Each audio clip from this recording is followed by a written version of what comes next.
Sei que a minha partida repentina te magoa, que é tão injusto para ambos tão jovens, com tanto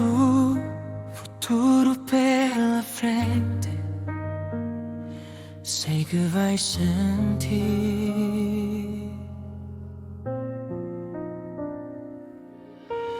que teve os momentos que partilhamos, meu amor.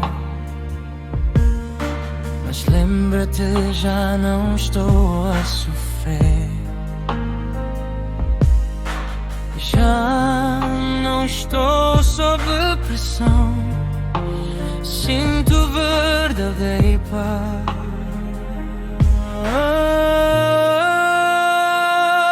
Sei que Jeová viu tudo o que me fizeram a mim e aos meus entes queridos.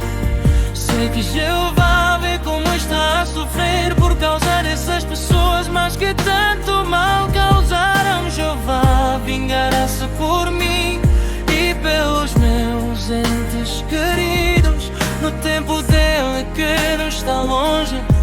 ele cuidará disso. Mostrar inglês, quero que siga em frente. Se soubesse desta esperança de que voltarei a viver, serei muito feliz. Gostava que estivesses lá comigo, para que te pudesse abraçar novamente, meu amor. Gostava que estivesses ao meu lado, para que pudéssemos passar momentos lindos juntos. Não sofreremos mais quando lá estivermos. Seremos perfeitos. As coisas mais terão desaparecido quando eu estiver no paraíso.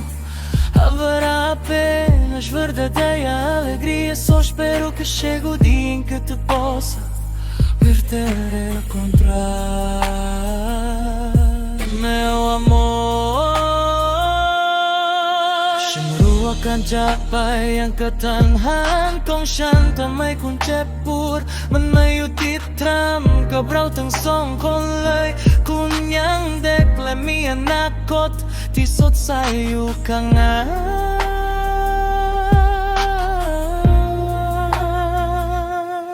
ฉันรู้ว่าคุณจะคิดถึงช่วงเวลาที่เราอยู่ด้วยกันที่รักแต่จำไว้ว่าฉันไม่ต้องทนทุกข์ทรมานอีกต่อไปแล้วฉันไม่ต้องแบกรับความกดดันอีกต่อไปแล้วฉันรู้สึกถึงความสงบสุขอย่างแท้จริงฉันรู้ว่าพระเยโฮวาห์ทรงเห็นทุกสิ่งที่พวกเขากระทำต่อฉันและคนที่ฉันรัก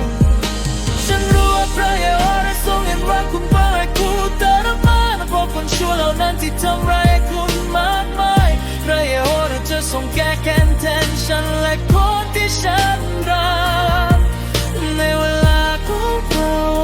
ซึ่งอีกไม่นานนี้พระองค์จะทรงจัดการเรื่องนี้เองอย่าร้องไห้อีกเลยฉันอยากให้คุณก้าวต่อไปถ้าคุณรู้ถึงความหวังนี้ว่าฉันจะได้มีชีวิตอีกครั้งคุณคงจะมีความสุขฉันหวังว่าคุณจะอยู่กับฉันที่นั่นเพื่อที่ฉันจะได้กอดคุณอีกครั้งที่รักฉันหวังว่าคุณจะอยู่เคียงข้างฉันเพื่อที่เราจะได้ใช้ช่วงเวลาที่สวยงามด้วยกัน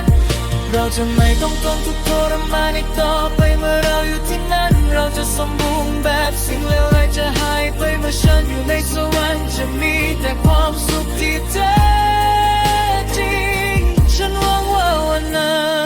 นจะมาถึงเพื่อที่ฉันจะได้พบคุณอีกครั้งที่รักสายแต่อุดยงสายเดบัดTiba-tiba anda bawa ikut tidak adil kedot kami berdua Jak muda itriuhem mas depande habanen.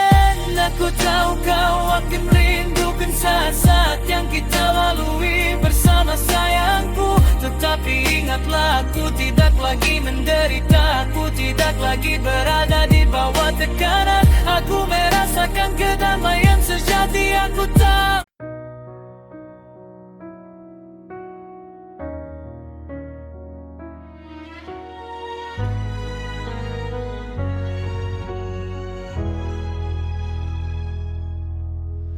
Sei que a minha partida repentina te magoa, que é tão injusto para ambos tão jovens, com tanto futuro pela frente. Sei que vais sentir falta dos momentos que partilhamos, meu amor, mas lembra-te, já não estou a sofrer, já não estou sob pressão. Sinto verdadeira paz.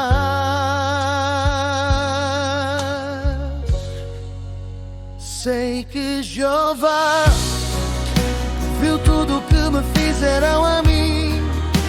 e aos meus entes queridos. Sei que Jeová vê como está a sofrer por causa dessas pessoas, mas que tanto mal causaram. Jeová vingará-se por mim e pelos meus entes queridos. No tempo dele que não está longe, ele cuidará disso. Não chore mais, quero que siga em frente. Se soubesse desta esperança de que voltarei a viver, seria feliz. Gostava que estivesses lá comigo, para que te pudesse abraçar novamente, meu amor. Gostava que estivesses ao meu lado, para que pudéssemos passar momentos lindos juntos. Não sofreremos, mas quando lá estivermos, seremos perfeitos. As coisas más terão desaparecido.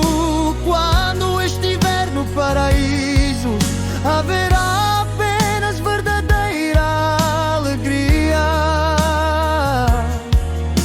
só espero que chegue o dia em que te possa voltar a encontrar, meu amor.ฉันรู้ว่าการจากไปยังกระทันหันต้องฉันทำให้คุณเจ็บปวดมันไม่ยุติธรรมแค่เราทั้งสองคนเลยคุณยังเด็กและมีอนาคตที่สดใสอยู่ข้างหน้าฉันรู้ว่าคุณจะคิดถึงช่วงเวลาที่เราอยู่ด้วยกันที่รักแต่จำไว้ว่าฉันไม่ต้องทนทุกข์ทรมานอีกต่อไปแล้วฉันไม่ต้องแบกรับความกดดันอีกต่อไปแล้วฉันรู้สึกถึงความสงบสุขอย่างแท้จริงฉันรู้ว่าพระเยโฮวาทรงเห็นทุกสิ่งที่พวกเขากระทำต่อฉันและคนที่ฉันรักฉันรู้ว่าพระเยโฮวาทรงเห็นว่าคุณกำลังทุกข์ทรมานเพราะคนชั่วเหล่านั้นที่ทำร้ายคุณมากมายพระเยโฮวาจะทรงแก้แค้นแทนฉันและคนที่ฉันรักในเวลาของพระองค์ซึ่งอีกไม่นานนี้พระองค์จะทรงจัดการเรื่องนี้เองอย่าร้องไห้อีกเลย ฉันอยากให้คุณก้าวต่อไปถ้าคุณรู้ถึงความหวังนี้ว่าฉันจะได้มีชีวิตอีกครั้งคุณคงจะมีความสุขฉันหวังว่าคุณจะอยู่กับฉันที่นั่นเพื่อที่ฉันจะได้กอดคุณอีกครั้งที่รักฉันหวังว่าคุณจะอยู่เคียงข้างฉันเพื่อที่เราจะได้ใช้ช่วงเวลาที่สวยงามด้วยกันเราจะไม่ต้องทนทุกข์ทรมานอีกต่อไปเมื่อเราอยู่ที่นั่นเราจะสมบูรณ์แบบสิ่งเลวร้ายจะหายไปเมื่อฉันอยู่ในสวรรค์จะมีแต่ความสุขที่แท้จริงฉันหวังว่าวันนั้นจะมาถึงเพื่อที่ฉันจะได้พบคุณอีกครั้งที่รักใส่แต่